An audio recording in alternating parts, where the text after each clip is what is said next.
Should hypothetically be working right now. Yep. Okay, cool.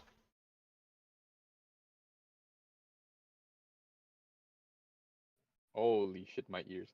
If the characters can That's pick up fun. objects, should those and like the ghost can possess objects, should all objects be able to be picked up and possessed? Or should there only be certain objects that can be picked up and certain objects that can be possessed? Because the issue that I'm looking at is like, how do you tell which can be possessed and which can be picked up? You know what I mean? Yeah. Should I just allow everything, or would that also cause chaos to ensue?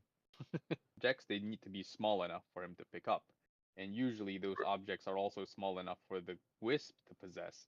So might I as well just have all of them possessible and pick up a bowl? Yeah, I would say yeah. I would say do it. Yeah, I would go for it. Try it and see what works better.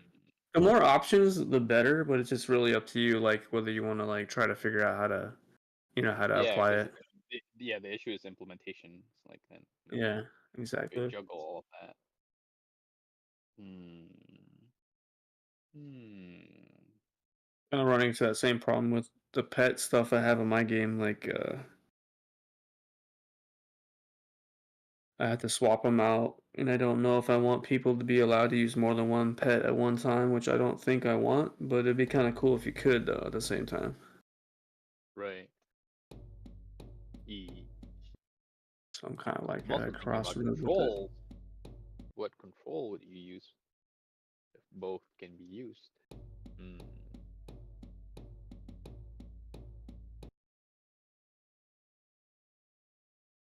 Yeah, it'd be kind of just Okay, just now depend on it how easy says it would it be. goes in and out at the same amount, but it's also not hopping anymore. It's just jumping into the air. Just doesn't make sense. Why is it touching this collider, entering and exiting this collider 5 times? Are you calling it an update? No. I'm calling it whenever they collide. Is it a uh I'm not sure how Flax works, but is it in an on enter trigger? Yeah, basically. On enter and on So exit. what okay, so what I've run into, this happened to me before. If as long as the game object is still within the enter of the trigger of that box, it'll still trigger the action.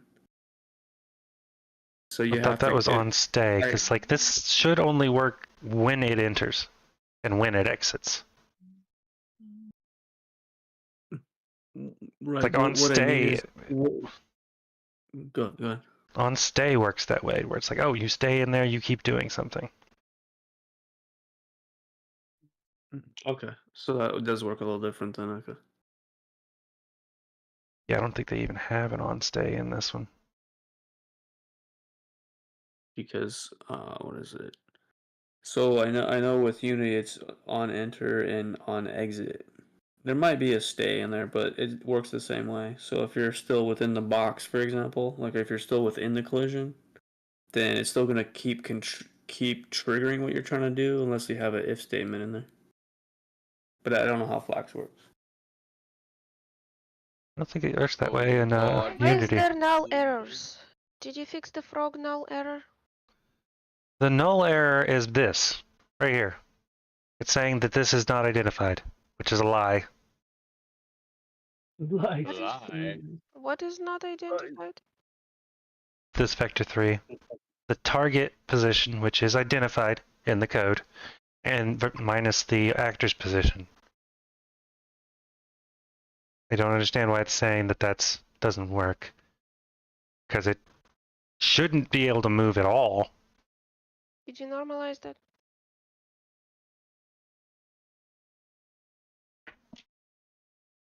so is it saying it's not finding the player or the actor to move? Is that what's happening? Apparently.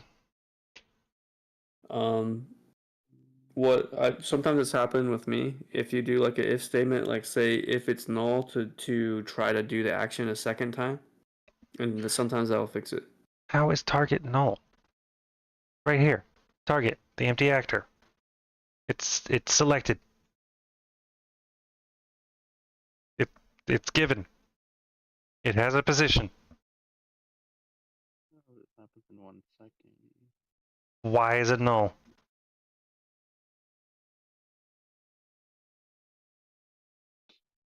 Possessed object target widget set